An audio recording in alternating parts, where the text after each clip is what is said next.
आइए आज हम लोग स्टडी करेंगे मात्रात्मक विश्लेषण। अगर इसको इंग्लिश में देखें तो बोलेंगे क्वांटिटेटिव एनालिसिस। तो देखिए, कार्बनिक रसायन में मात्रात्मक विश्लेषण बहुत महत्वपूर्ण है, क्योंकि इसके द्वारा रसायनज्ञ कार्बनिक यौगिक में तत्वों के द्रव्यमान प्रतिशत का निर्धारण करते हैं। तो ध्यान दीजिए कि जो मात्रात्मक विश्लेषण है वो हमारे लिए इम्पॉर्टेंट क्यों है, क्योंकि मात्रात्मक का मतलब मात्रा, क्वांटिटी।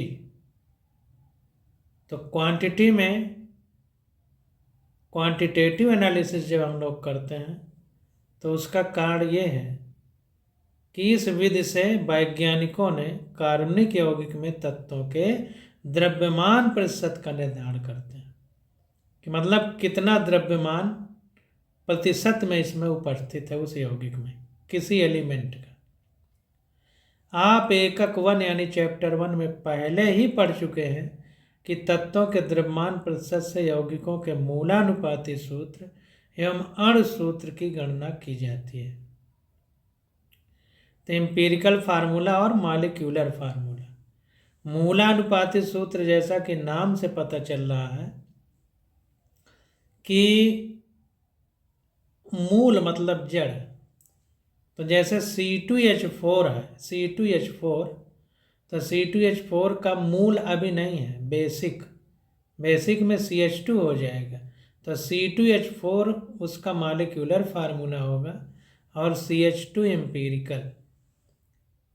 क्योंकि C2H4 को हम और अगर बेसिक लिखें तो 2 का भाग देंगे तो CH2 लिख सकते हैं। तो इसलिए मूलानुपाती सूत्र और अणु सूत्र की गणना करने में हमारा ये मात्रात्मक विश्लेषण बहुत महत्वपूर्ण भूमिका अदा करता है। अब देखिए आगे कह रहा है कि कार्बनिक यौगिक में उपस्थित विभिन्न तत्वों के प्रतिशत संयोजन का निर्धारण निम्नलिखित सिद्धांतों पर आधारित विधियों द्वारा किया जाता है। तो नीचे कुछ सिद्धांत दिए गए हैं। तो इन सिद्धांतों के आधार पर जो हमारा यौगिक है, उस यौगिक जो कार्बनिक यौगिक है उसमें विभिन्न प्रकार के जो एलिमेंट हैं उनका पूरा यौगिक बनाने में प्रतिशत में कितना सहयोग है उसकी गणना हम लोग करेंगे। तो जो नीचे सिद्धांत दिए गए हैं उनके बारे में हम लोग समझ लेंगे, तब बात हमको समझ में आएगी। तो देखिए, कार्बन तथा हाइड्रोजन के बारे में पहले हम लोग पढ़ते हैं। तो कार्बन तथा हाइड्रोजन दोनों तत्वों का आकलन एक ही प्रयोग द्वारा किया जाता है।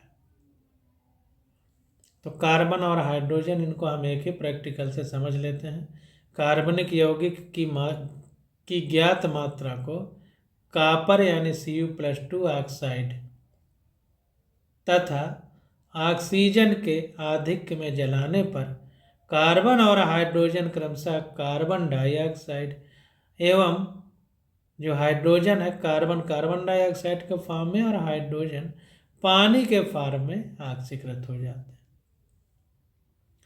तो इसका ये नीचे फार्मूला दिया गया है, तो इसको बॉक्स में बाहर बंद कर लीजिए। बहुत इम्पॉर्टेंट फार्मूला है, इसकी आपको हर जगह ज़रूरत पड़ेगी। तो इसको हम लोग बॉक्स में बंद कर लेते हैं। अब देखिए आगे कह रहा है, ये बात हो गई कि कार्बनिक यौगिक की ज्ञात मात्रा को क्यूप्रिक ऑक्साइड इसको कहेंगे, Cu+2 के फॉर्म में। अगर 1 के फॉर्म में होता Cu+ के तो क्यूप्रस हो जाता, तथा ऑक्सीजन के आधिक्य में जलाने पर। तो क्यूप्रिक ऑक्साइड और ऑक्सीजन की उपस्थिति में जब हम उसको जलाते हैं तो कार्बन डाइऑक्साइड से कार्बन डाइऑक्साइड और हाइड्रोजन से पानी बन जाता है, यानी जो ऑक्सीजन है ऑक्साइड के रूप में कार्बन और हाइड्रोजन दोनों में आ जाती है। और ये फार्मूला है जिसके माध्यम से हम इस चीज़ की गणना करेंगे। अब कह रहा है, उत्पन्न जल की मात्रा ज्ञात करने के लिए मिश्रण को निर्जल कैल्शियम क्लोराइड U नली में से प्रवाहित किया जाता है। तो एक U टाइप की नली होती है, तो उसमें क्या करते हैं हम लोग, उसमें कैल्शियम क्लोराइड एनहाइड्रस निर्जलीय डाल देते हैं।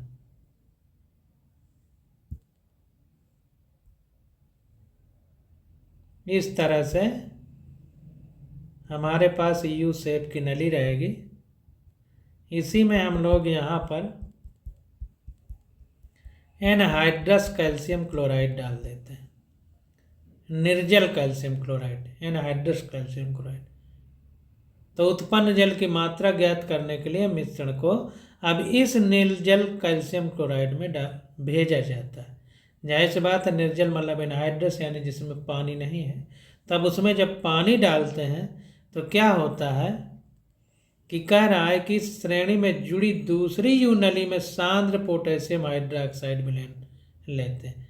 इसी से श्रेणी में समांतर और श्रेणी दो चीज़ें होती हैं, मतलब इसी से डायरेक्ट आगे। जैसे एक चीज़ ये है, एक चीज़ ये है, तो इसी से एक चीज़ ये जुड़ी हो, तो ये श्रेणी हो गया। एक चीज़ ये है और इसी से एक चीज़ ये जुड़ी हो, तो ये पैरेलल हो गया।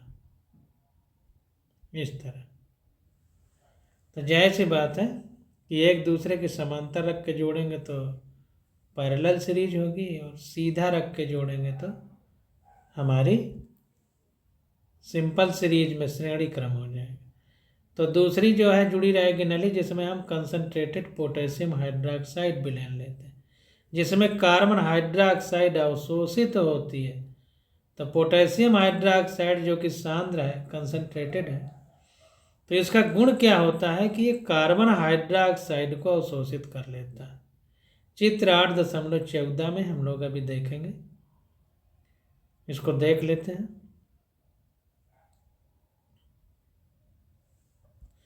तो यहाँ पर देखिए फिगर बना हुआ है, कह रहा है कार्बन तथा हाइड्रोजन का आकलन पदार्थ के ऑक्सीकरण के फलस्वरूप बना जल तथा कार्बन डाइऑक्साइड यू नली में लिए गए क्रमशः निर्जल कैल्शियम क्लोराइड और पोटेशियम हाइड्रोक्साइड विलयन में अवशोषित हो जाते हैं या अवशोषित किए जाते हैं।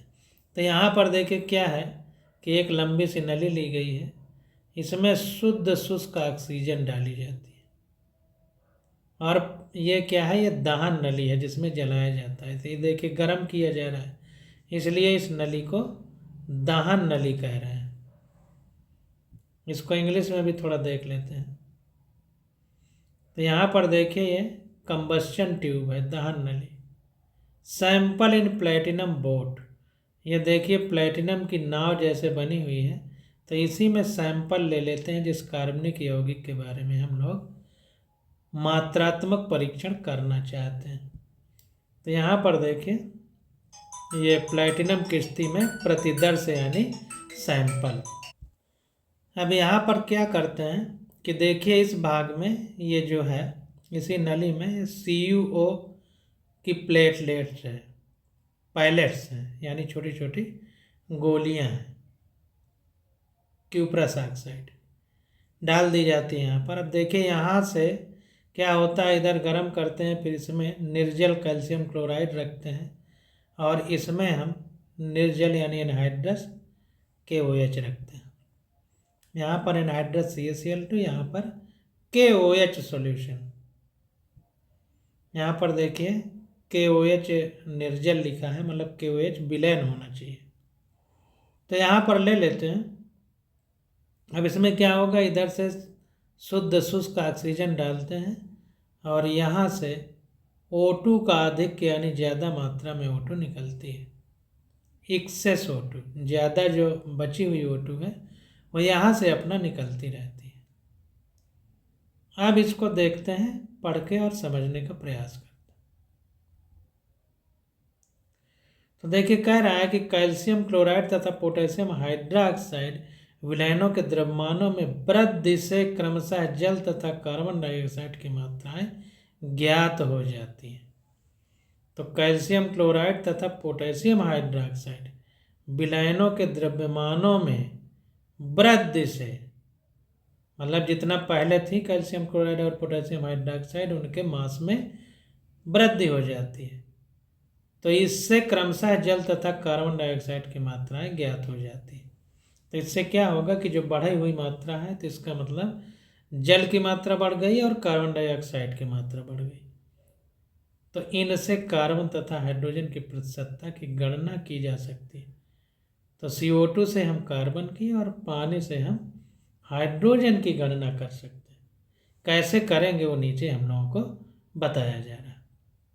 तो कह रहा है कि यदि कार्बनिक यौगिक का द्रव्यमान m ग्राम और बनने वाले जल तथा कार्बन डाइऑक्साइड के द्रव्यमान क्रमशः M1 तथा M2 हैं, तो अब ये देखिए फार्मूले हैं कि कार्बन का प्रतिशत कितना होगा, तो 12 गुणे M2 गुणे 100। M2 का मतलब कार्बन डाइऑक्साइड का द्रव्यमान बटे 44 गुणे यौगिक जो कार्बनिक यौगिक है उसका द्रव्यमान। कार्बन का निकालना है तो ऊपर CO2 का रहेगा, नीचे कुल। तो कम बटे ज़्यादा हम बहुत समय से बताते चले आ रहे हैं कि जब फार्मूला याद हो और आपको कन्फ्यूजन हो जाए कि नीचे यौगिक का द्रव्यमान रहेगा, ऊपर कार्बन डाइऑक्साइड का, कि ऊपर यौगिक का रहेगा नीचे कार्बन डाइऑक्साइड का, तो कम बटे ज़्यादा याद रखिए, ऊपर कम रहेगा नीचे ज़्यादा। एक ही जगह ऐसा है जहाँ ज़्यादा ऊपर रहता है, वो जब आएगा तो हम लोग चर्चा करेंगे। तो यहाँ पर हाइड्रोजन की प्रतिशतता निकालना है तो 2 गुणे हाइड्रोजन का द्रव्यमान, अरे वो पानी का द्रव्यमान, यदि कार्बनिक यौगिक का द्रव्यमान m ग्राम और बनने वाले जल तथा कार्बन डाइऑक्साइड का द्रव्यमान क्रमशः M1 तथा M2 है। तो M1 हमारा जल का है, तो जल का द्रव्यमान बटे यौगिक का द्रव्यमान। अब ऊपर 2 और 100 का गुणा करेंगे, नीचे 18। तो हाइड्रोजन का जो हमारा अणुभार है H2 तो 2 होता है, तो 2 ऊपर रख दिए गए एटॉमिक मास। और पानी में H2O होता है तो 2 H2 का और 18 हमारा 16 ऑक्सीजन का, तो नीचे 18 का गुणा कर दिए गए। इसी प्रकार इसमें कार्बन ऊपर 12 और CO2 का, कार्बन का 12 और O2 के 2 हैं तो 16 दूनी 32, तो 32 और 12 44, तो नीचे 44 का गुणा। तो इस प्रकार से हम लोग इन फार्मूलों की मदद से अपने आंसर निकालते हैं। तो इसको भी हम लोग बॉक्स में बंद कर लेंगे। अब देखिए आगे देखते हैं। फिगर हमने देख लिया। अब हमारे पास एक क्वेश्चन आ जाता है कि कैसे हम निकालेंगे। तो कैसे निकालेंगे उसकी गणना कर लेते हैं। तो 0.246 ग्राम कार्बनिक यौगिक के पूर्ण दहन के फलस्वरूप 0.198 ग्राम कार्बन डाइऑक्साइड तथा 0.1014 ग्राम जल प्राप्त होते हैं। यौगिक में कार्बन तथा हाइड्रोजन की प्रतिशतताओं की गणना कीजिए। सीधा सीधा वही फार्मूला लगा देना है। तो कार्बन की प्रतिशत मात्रा, तो कार्बन का मास एटॉमिक मास अपान CO2 का एटॉमिक मास इनटू कार्बन की मात्रा 0.198 इंटू 100 अपान CO2 की 44 हो गया एटॉमिक मास इंटू जो यौगिक है उसकी मात्रा, तो आ गया 21.95%। इसी प्रकार हाइड्रोजन की प्रतिशत मात्रा तो 2/18 तो था ही, हाइड्रोजन का मात्रा बटे यौगिक की मात्रा गुणे 100, तो हाइड्रोजन की मात्रा बटे यौगिक की मात्रा बराबर आ गया सॉल्व करने पर 4.58%।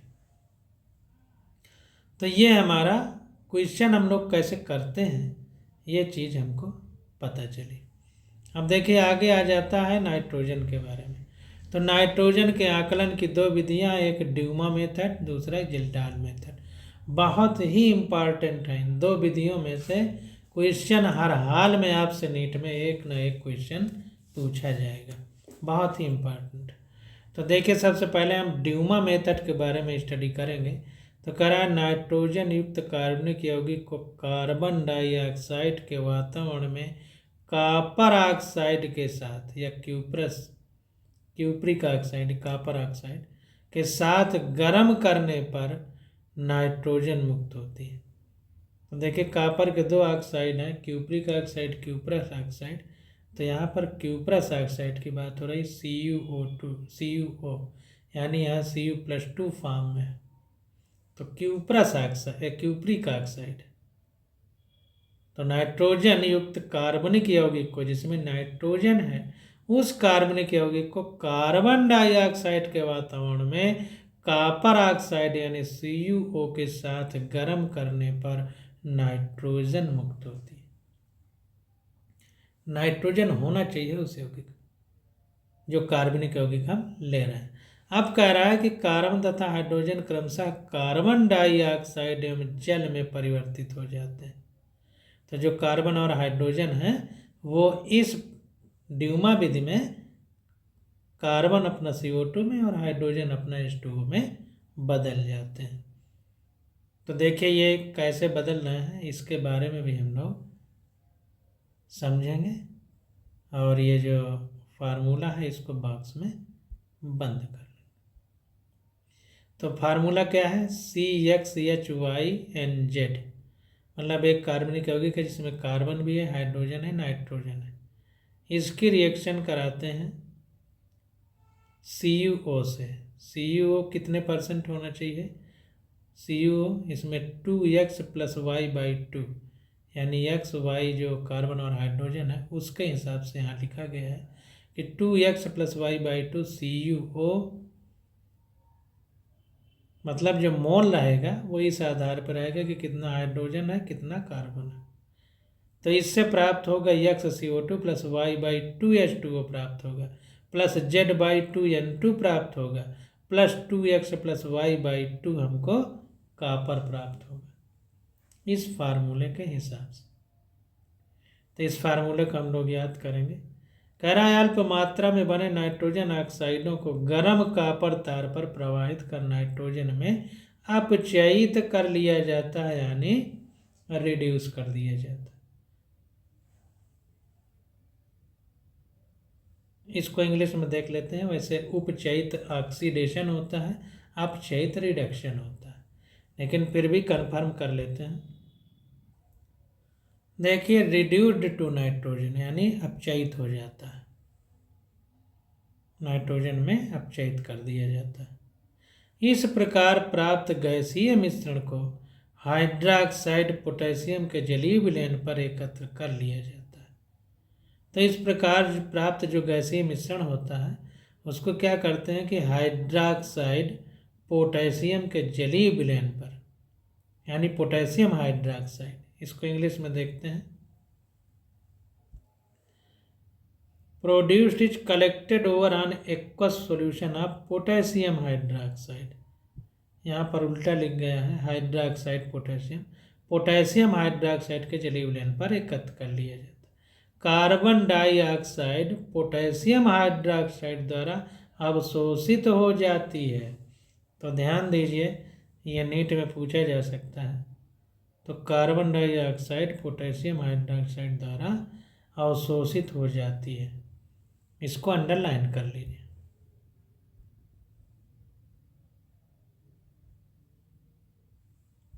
अब देखिए कह रहा है कि नाइट्रोजन अंशांकित नली यानी ग्रेजुएटेड ट्यूब के ऊपरी भाग में एकत्र हो जाती है। चित्र 8.15, पृष्ठ 288।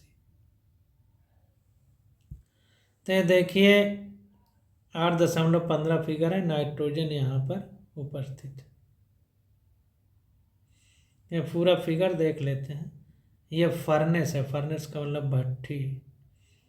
भट्टी में क्या होगा, CO2 गैस प्रवाहित की जाती है।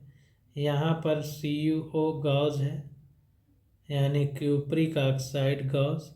यहाँ पर cupric oxide plus organic compound हो जाएगा। यहाँ पर कोर्स CuO यानी छोटे छोटे बुरादे के रूप में टूटा हुआ। यहाँ पर रिड्यूस्ड कॉपर गॉस, यहाँ पर रिड्यूस हुआ जो कॉपर गॉस होगा वो यहाँ पर होगा। ये मरकरी की सील है, ये नाइट्रोमीटर है जो नाइट्रोजन को नापेगा, और यहाँ पर नाइट्रोजन हमारी इकट्ठा होगी, यहाँ पर दिखा रहा है। ये मीटर जो लगा है इससे पता चलेगा कि कितनी नाइट्रोजन हमारी इकट्ठा हुई है।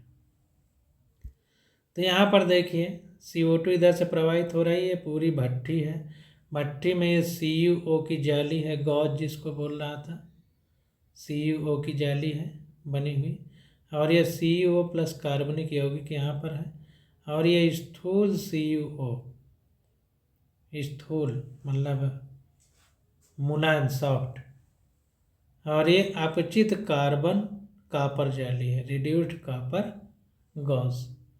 ये मरकरी सील है, यहाँ पर ये नाइट्रोमीटर है, और यहाँ पर ये नाइट्रोजन जो ऊपरी भाग में इकट्ठा होती है उसको बताया जा रहा है। अब देखिए, देखते हैं, ज़्यादा अच्छे से समझ में आएगा। तो देखिए कह रहा है कि नाइट्रोजन अंशांकित नली, यानी जिसमें अंश अंकित किए गए हैं 1 2 3 4 जैसा अभी हमने देखा, उसके ऊपरी भाग में एकत्र हो जाती है। चित्र 8.15 पृष्ठ 288 में हमने देख लिया। कह रहा है माना कि कार्बनिक यौगिक का द्रव्यमान mg है। अगर कार्बनिक यौगिक का हम द्रव्यमान लें तो ठोस चीज़ है तो द्रव्यमान लेंगे mg, और एक नाइट्रोजन का आयतन, नाइट्रोजन चूँकि लिक्विड फॉर्म में है तो इसलिए उसका आयतन होगा तो V1 ml ले लेते हैं। कक्ष का ताप हम लोग T1 केल्विन लेते हैं, टेम्परेचर केल्विन में लेना है, इस बात को ध्यान रखना है। अब मानक ताप तथा दाब यानी STP standard temperature and pressure पर नाइट्रोजन का आयतन, तो अगर आयतन निकालना हो तो ये फार्मूला हमारा आ जाएगा। नाइट्रोजन का आयतन तो P1 V1 इंटू 273 हो जाएगा, टेम्परेचर जैसे होता है, तो P1 V1 गुणे 273 बटे 760 दाब हो जाएगा एटमॉस्फेरिक इंटू T1 हो जाएगा। तो मानक ताप तथा दाब पर नाइट्रोजन का ये आयतन हो गया, इतना पर नाइट्रोजन का आयतन P1 V1 इंटू 273 बटे 760 गुणे T1। तो हम नाइट्रोजन का आयतन इस मेथड से निकाल लेंगे।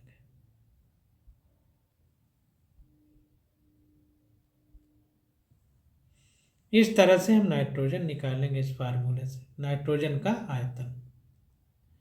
अब देखिए क्या कह रहा है, कह रहा है माना कि इसका मान VmL है, मान लेते हैं कि VmL आ गया, तो P1 तथा V1 क्रमशः नाइट्रोजन के दाब तथा आयतन है।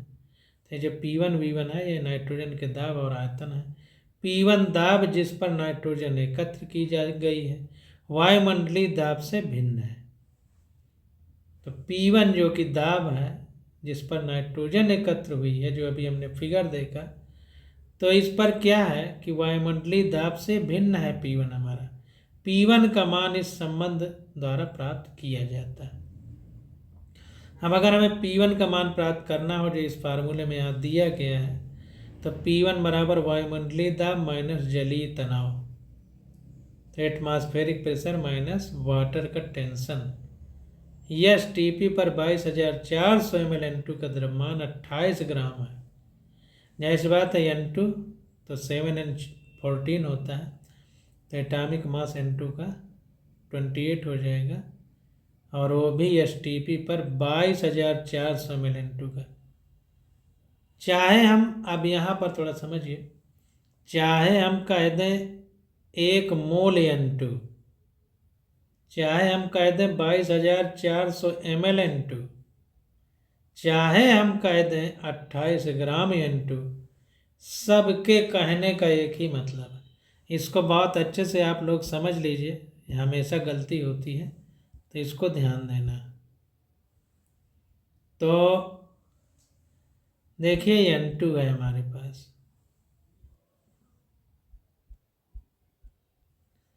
तो 7N14 लिखा जाता है। इसको बहुत बारीकी से समझिएगा, नहीं हमेशा गलती होगी। तो ये नाइट्रोजन N है, अभी N2 नहीं है, तो N2 करेंगे तो ये 14 दूनी 28 हो जाएगा ना, 28। अब इसको ग्राम में लिखते हैं क्योंकि ये एटॉमिक मास है, अणु द्रव्यमान। ये यहाँ तो परमाणु द्रव्यमान है, एटॉमिक मास यहाँ पर मॉलिक्यूलर मास होगा क्योंकि N2 हो जाएगा।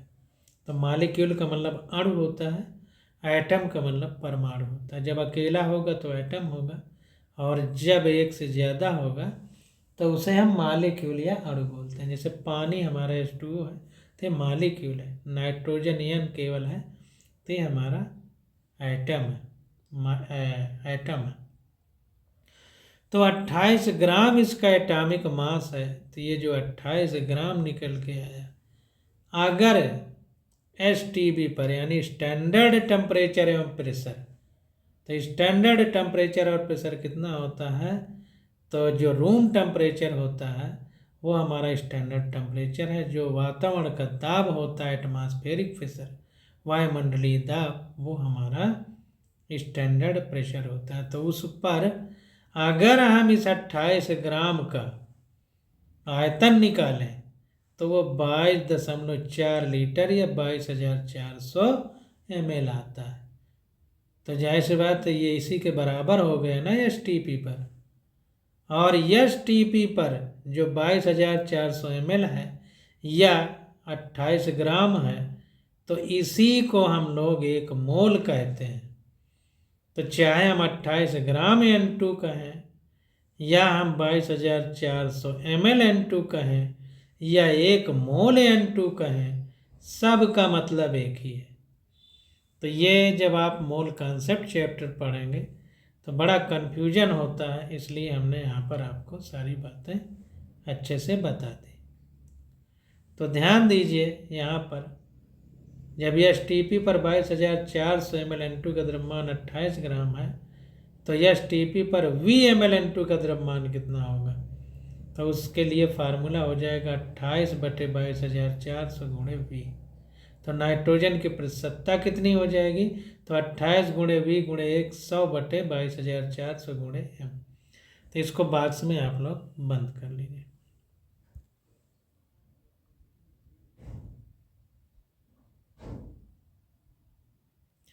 ये फार्मूलों पर विशेष ध्यान देना है, क्योंकि इन फार्मूलों के आधार पर ही हमारे क्वेश्चन निकलेंगे जब नीट का हम लोग पेपर करेंगे। तो देखते हैं आगे, देखिए एग्जाम्पल आ जाता है तो इसको सॉल्व करेंगे। कह रहा है नाइट्रोजन अणु मापन की ड्यूमा विधि में 0.3 ग्राम कार्बनिक यौगिक 300 केल्विन ताप तथा 715 mm दाब पर 50 ml नाइट्रोजन देता है। तो यौगिक में नाइट्रोजन की प्रतिशतता की गणना कीजिए। 300 केल्विन ताप पर जलीय तनाव 15 mm होता है, ये हमको बता दिया गया। तो देखिए यहाँ पर क्या है, कार्बनिक यौगिक का द्रव्यमान दे दिया है 0.3 ग्राम, टेम्परेचर दे दिया है 300 केल्विन, प्रेशर दे दिया है 715 mm, और नाइट्रोजन कितनी बनती है 50 ml, और 300 केल्विन जो यहाँ दिया गया है, इस पर जलीय तनाव 15 mm होता है। तो सारी चीज़ें हमको दे दी गई, फार्मूले को केवल आधार बना के हम लोग आंसर निकाल लेंगे। तो देखिए 300 केल्विन ताप तथा 715 mm पर एकत्र नाइट्रोजन का आयतन कितना है, 50 ml है, दिया गया है। इसमें 300 केल्विन टेम्परेचर है, 715 mm प्रेशर है। तो वास्तविक दाब कितना होगा, तो वास्तविक दाब चूंकि 715 mm जो दाब है, इसमें जलीय तनाव 15 mm है, तो अगर जलीय तनाव को घटा दें तो वास्तविक दाब निकल आएगा। तो वास्तविक दाब इक्वल टू 715 माइनस 15 mm, जो कि जल का तनाव है। तो ये हमारा वास्तविक दाब आ गया 700 mm। जब ये हमारा वास्तविक दाब निकल आया तो अब हम लोग क्या करेंगे, STP पर नाइट्रोजन का आयतन। तो STP पर नाइट्रोजन का आयतन का फार्मूला हम लोगों ने पढ़ा था। यहाँ पर देखिए लिखा है volume of nitrogen eight STP पर, तो P1V1 गुणे 273/760 गुणे T1। तो यहाँ पर देखिए P1V1 में क्या है, यहाँ पर देखिए P1V1 गुणे 273, तो 273 का गुणा है P जो टेम्परेचर निकला था 715 में 15 घटाया, टेम्परेचर नहीं प्रेशर, तो ये हो गया, और 50 ml नाइट्रोजन निकली थी, तो नाइट्रोजन का आयतन हो गया। अपान 760 गुणे T1, तो यानी टेम्परेचर, तो 760 गुणे टेम्परेचर कितना था 300 केल्विन।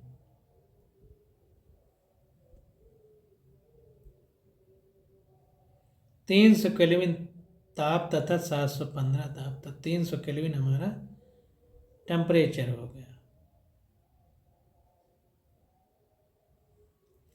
तो यहाँ पर ये फार्मूला लगा दिया तो एसटीपी पर नाइट्रोजन का आयतन आ गया। इसको सॉल्व किया तो 41.9 ml आ गया। आयतन क्यों निकाला? आयतन इसलिए कि आगे नाइट्रोजन की प्रतिशतता जब हम निकालेंगे तो नाइट्रोजन की प्रतिशतता में ये जो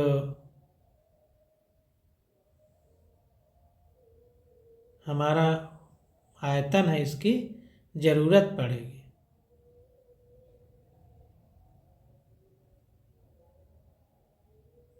परसेंटेज ऑफ नाइट्रोजन, तो देखिए आयतन की ज़रूरत पड़ रही है, इसलिए हमने यहाँ पर एसटीपी पर नाइट्रोजन का आयतन निकाल लिया। अब देखिए 22,400 में नाइट्रोजन का एसटीपी पर भार कितना होता है 28 ग्राम। अब भार नहीं द्रव्यमान कहा जाता है, इसको ध्यान देना। इंग्लिश की बुक में भी वेट लिखा है 22,400 ml पर N2 एट एसटीपी पर इसका वेट क्या है N2 का 28 ग्राम। ये मोलर मास है। तो यहाँ पर 22,400 ml नाइट्रोजन का एसटीपी पर भार कितना है 28 ग्राम, तो 41.9 ml का कितना होगा, तो 28 गुणे 41.9 बटे 22,400। इसको इस तरह निकालेंगे कि 22,400 का, चूँकि 22,400 का वेट कितना है 28 ग्राम, तो एक का 28 बटे 22,400, इसलिए कितने का 41.9 का, तो 22,400 गुणे 41.9 बटे 22,000, 28 गुणे 41.9 बटे 22,400, वही लिखा है। तो ये आ गया हमारा 41.9 ml नाइट्रोजन का एसटीपी पर द्रव्यमान। अब नाइट्रोजन की प्रतिशतता, तो सीधा वही फार्मूला लगा देंगे, ये वाला परसेंटेज ऑफ नाइट्रोजन, तो 28 गुणे V गुणे 100 बटे 22,400 गुणे M, तो 28 गुणे 100 और ये जो V है तो ये आ गया 41.9 बटे 22,400 गुणे 0.3। तो यहाँ पर देखिए फार्मूले में जो V ml N2 का एसटीपी पर वेट है ये फार्मूला है। तो परसेंटेज में जो नाइट्रोजन निकाली गई तो पहले ये पूरा यही लिख दिया गया 28 गुणे V बटे 22,400 गुणे परसेंटेज है तो 100 का गुणा करना ही पड़ेगा। केवल नीचे जो है हम लोगों ने द्रव्यमान यानी मास का गुणा किया है, तो यहाँ पर 0.3 का केवल गुणा होगा, बाकी तो पूरा यही है, इसी में 100 का गुणा कर देंगे। जो ये नाइट्रोजन का एसटीपी पर द्रव्यमान आया है तो प्रतिशतता के समय इसी का हम पूरा यही रहेगा, केवल 100 का यहाँ गुणा होगा और नीचे मास का गुणा हो जाएगा। यहाँ पर देखिए नाइट्रोजन अणुमापन की ड्यूमा विधि में 0.3 ग्राम कार्बनिक यौगिक, तो इसीलिए कार्बनिक यौगिक का जो द्रव्यमान है वो यहाँ पर नीचे रखा गया है 0.3 ग्राम। तो इस तरह से हम लोग सारे क्वेश्चनों को निकालते हैं। अब आगे हमारा आ जाता है ज़ेल्डाल मेथड या केल्डाल मेथड, तो इसकी स्टडी हम लोग अगले लेक्चर में करेंगे। आज बस यहीं तक।